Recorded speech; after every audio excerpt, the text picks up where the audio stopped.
আসসালামু আলাইকুম, সবাইকে স্বাগত জানাচ্ছি আমার দেশ মর্নিং নিউজে।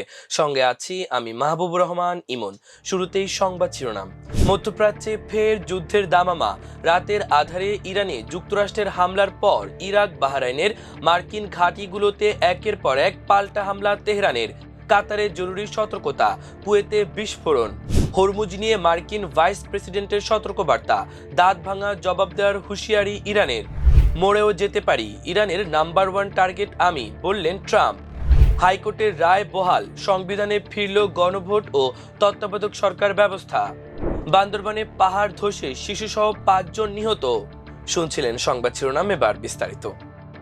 যুক্তরাষ্ট্র ও ইরানের মধ্যে যুদ্ধবিরতি কার্যত ভেঙে পড়ার পর ইরানের বিভিন্ন এলাকায় নতুন করে বিমান হামলা চালিয়েছে মার্কিন বাহিনী। স্থানীয় সময় বুধবার চালানো এই হামলাকে জুনের মাঝামাঝি যুদ্ধবিরতির সমঝোতা স্মারক স্বাক্ষরের পর সবচেয়ে বড় সামরিক উত্তেজনা হিসেবে দেখা হচ্ছে। প্রেসিডেন্ট ডোনাল্ড ট্রাম্পের নতুন হামলার হুঁশিয়ারির পর ইরানের দক্ষিণাঞ্চলে রাতের আধারে বহু স্থানে বিমান হামলা চালিয়েছে যুক্তরাষ্ট্র। মূলত আগের রাতের পাল্টাপাল্টি হামলার পর ইরানে আবারও কঠোরভাবে হামলার হুঁশিয়ারি দিয়েছিলেন ট্রাম্প। হরমুজ প্রণালীকে কেন্দ্র করে গত কয়েকদিনে দুই দেশের পাল্টাপাল্টি হামলায় যুদ্ধবিরতির সমঝোতা কার্যত ভেঙে পড়ার আশঙ্কা তৈরি হয়েছে। সংবাদ মাধ্যম বিবিসি বলছে, হরমুজ প্রণালীর তীরে অবস্থিত সিরিক ও বন্দর আব্বাস সহ দক্ষিণাঞ্চলের বিভিন্ন এলাকায় বিস্ফোরণের শব্দ শোনা গেছে বলে ইরানের রাষ্ট্রীয় গণমাধ্যম জানিয়েছে। এদিকে নতুন হামলার পর ট্রাম্প নিজের সামাজিক যোগাযোগ মাধ্যম ট্রুথ সোশ্যালে লিখেছেন, গতকাল ইরান জাহাজে যে বোমা হামলা চালিয়েছে তার প্রতিশোধ এটি। আবার এমন হলে এর চেয়ে আরো ভয়াবহ পরিণতি হবে। তবে হামলার শিকার হওয়ার পর ইরাক ও বাহরাইনে অবস্থিত মার্কিন ঘাঁটিগুলোতে একের পর এক পাল্টা হামলা চালাচ্ছে ইরান। ইরানের Islamic revolutionary guard corps IRGC Kuwait ও বাহরাইনে অবস্থিত মার্কিন সামরিক ঘাঁটির গুরুত্বপূর্ণ স্থাপনা ও অবকাঠামোতে ক্ষেপণাস্ত্র ও ড্রোন হামলা চালানোর দাবি করেছে। রাষ্ট্রীয় সম্প্রচার মাধ্যম আইআরআইবিতে প্রচারিত এক বিবৃতিতে আইআরজিসি জানায়, যুক্তরাষ্ট্রের সর্বশেষ হামলার জবাবে এটি ছিল তাদের শাস্তিমূলক প্রতিক্রিয়ার প্রথম ধাপ। বিবৃতিতে বলা হয়, আইআরজিসির নৌ ও মহাকাশ বাহিনী যৌথভাবে ক্ষেপণাস্ত্র ও ড্রোন ব্যবহার করে এই অভিযান পরিচালনা করেছে। আইআরজিসির দাবি অনুযায়ী হামলার লক্ষ্যবস্তু ছিল কুয়েতের ক্যাম্প আরিফজান ও আলিয়াল সালেম ঘাঁটি এবং বাহরাইনের জুফায়ের ও শেখ ইসা সামরিক ঘাঁটি। এছাড়াও ইরানের সম্ভাব্য পাল্টা হামলার আশঙ্কায় জরুরি নিরাপত্তা সতর্কতা জারি করেছে কাতার। একই সময় কুয়েতের বিভিন্ন স্থানে বিস্ফোরণের শব্দ শোনা গেছে। দেশটির সেনাবাহিনীর দাবি, আকাশ প্রতিরক্ষা ব্যবস্থা শত্রুপক্ষের ক্ষেপণাস্ত্র ও ড্রোন হামলা প্রতিহত করার সময় এসব বিস্ফোরণ ঘটেছে। বার্তা সংস্থা আনাদুলো বলছে, ইরানে যুক্তরাষ্ট্রের সর্বশেষ হামলার পর উপসাগরীয় অঞ্চলে নিরাপত্তা জোরদার করা হয়েছে। কাতার জরুরি নিরাপত্তা সতর্কতা জারি করেছে। একই সঙ্গে বাহরাইন ও কুয়েতে হামলার সতর্কতা সংকেত বেজে উঠেছে। এদিকে প্রেসিডেন্ট ডোনাল্ড ট্রাম্প সামাজিক যোগাযোগ মাধ্যমে এই অভিযানের সত্যতা নিশ্চিত করে বলেছেন, আগের দিন ইরানের পক্ষ থেকে বাণিজ্যিক জাহাজে যে বোমা হামলা চালানো হয়েছিল এটি তারই পাল্টা জবাব।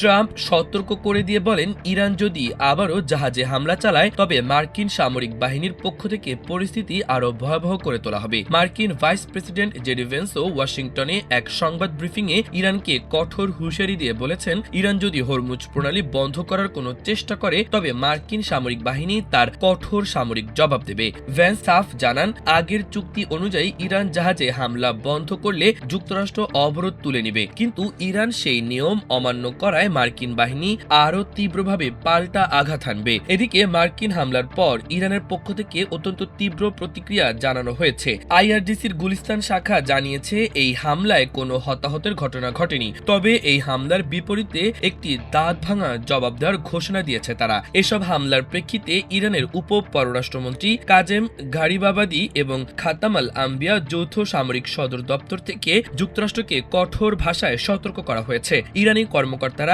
এই মার্কিন হামলাকে দ্বিপক্ষীয় সমঝোতা স্মারকের চরম লঙ্ঘন বলে অভিহিত করেছেন।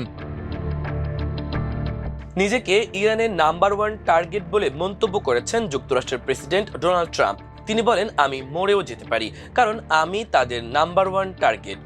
বুধবার রাতে ন্যাটো সম্মেলন পরবর্তী এক সংবাদ সম্মেলনে ট্রাম্প এসব কথা বলেন। এ সময় তার সঙ্গে ছিলেন মার্কিন secretary of war Pete Hegseth. ইরানের সঙ্গে আমেরিকার যুদ্ধকে একটি অভূতপূর্ব সাফল্য বলে অভিহিত করেন মার্কিন প্রেসিডেন্ট। তিনি বলেন, এই যুদ্ধই ইরানকে পারমাণবিক অস্ত্রের অধিকারী হওয়া থেকে বিরত রেখেছে। ট্রাম্প বলেন, ইরানের সমঝোতাকারীরা একটু পাগল প্রকৃতির। তিনি আরো বলেন, একদিকে তাদের সব আকাশ প্রতিরক্ষা ধ্বংস হয়ে গেছে, সব শেষ হয়ে গেছে, তাদের নেতারাও মরে গেছে। এ সময় ট্রাম্প বলেন, তাদের আরো এক সেট নেতা হয়তো ছিল, তারাও হয়তো মরে গেছে। ইরানের নেতাদের নিকৃষ্ট আখ্যা দিয়ে ট্রাম্প বলেন, আমি মরেও যেতে পারি, কারণ আমি তাদের নাম্বার 1 টার্গেট। বহুল আলোচিত তত্ত্বাবধায়ক সরকার ব্যবস্থা বাতিল সহ সংবিধানের পঞ্চদশ সংশোধনীতে আনা কয়েকটি বিষয় অবৈধ ঘোষণা করে হাইকোর্টের রায় বহাল রেখেছেন আপিল বিভাগ। এর ফলে সংবিধানে গণভোট ও তত্ত্বাবধায়ক সরকার ব্যবস্থা ফিরল বলে জানিয়েছেন আইনজীবীরা। বৃহস্পতিবার সকাল 9:30টায় প্রধান বিচারপতির নেতৃত্বে 4 বিচারপতির আপিল বেঞ্চ এ রায় ঘোষণা করেন।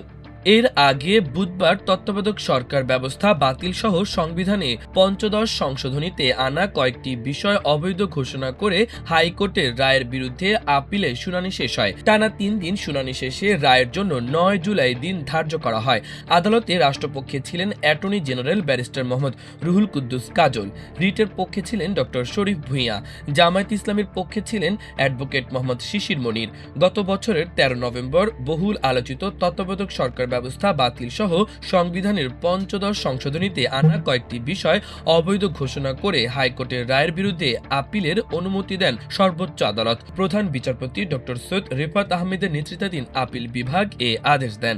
গত 3রা নভেম্বর তত্ত্বাবধায়ক সরকার ব্যবস্থা বাতিল সহ সংবিধানের পঞ্চদশ সংশোধনীতে আনা কয়েকটি বিষয় অবৈধ ঘোষণা করে হাইকোর্টের রায়ের বিরুদ্ধে লিভ টু আপিল দায়ের করা হয়।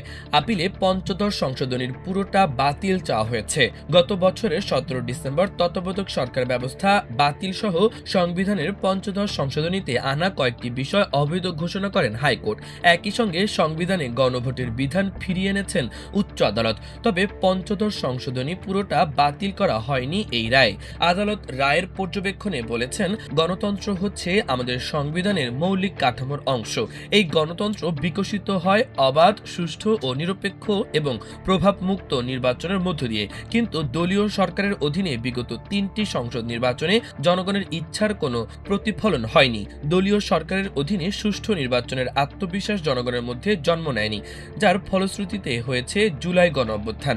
রায়ে হাইকোর্ট বলেছেন, তত্ত্বাবধায়ক সরকার ব্যবস্থা জনগণের অভিপ্রায় অনুযায়ী সংবিধানে অন্তর্ভুক্ত হয়েছিল এবং এটি সংবিধানের মৌলিক কাঠামোর অংশে পরিণত হয়েছে। বান্দরবানের লামা উপজেলার আজিজনগর ইউনিয়নে পাহাড় ধসে শিশুসহ 2 পরিবারের 5 জনের মৃত্যু হয়েছে। আজ বৃহস্পতিবার ভোরে টানা ভারী বর্ষণের সময় এ দুর্ঘটনা ঘটে।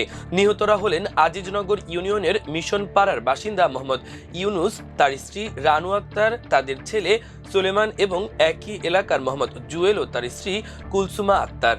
আইনশৃঙ্খলা বাহিনী ও স্থানীয় সূত্র জানায়, গত রোববার থেকে টানা কয়েকদিনের বৃষ্টিতে পাহাড়ের মাটি নরম হয়ে বিভিন্ন স্থানে ধসে পড়েছে। এর ধারাবাহিকতায় আজিজনগর ইউনিয়নের পাগলাছড়া এলাকায় পাহাড় ধসে একই পরিবারের 3 জন নিহত হন। এছাড়া একই এলাকার আরেকটি পাহাড় ধসে বসতঘরের ওপর পড়লে স্বামী স্ত্রী 2 জন মারা যান। খবর পেয়ে স্থানীয় বাসিন্দা, ফায়ার সার্ভিস ও পুলিশ সদস্যরা উদ্ধার অভিযান চালিয়ে 5 জনের লাশ উদ্ধার করেন। প্রিয় দর্শক, আমাদের আজকের মর্নিং নিউজের আয়োজন এ পর্যন্তই। সবাই ভালো থাকুন, সুস্থ থাকুন, আমার দেশের সঙ্গেই থাকুন। এতক্ষণ সঙ্গে থাকার জন্য অসংখ্য ধন্যবাদ। আল্লাহ হাফেজ।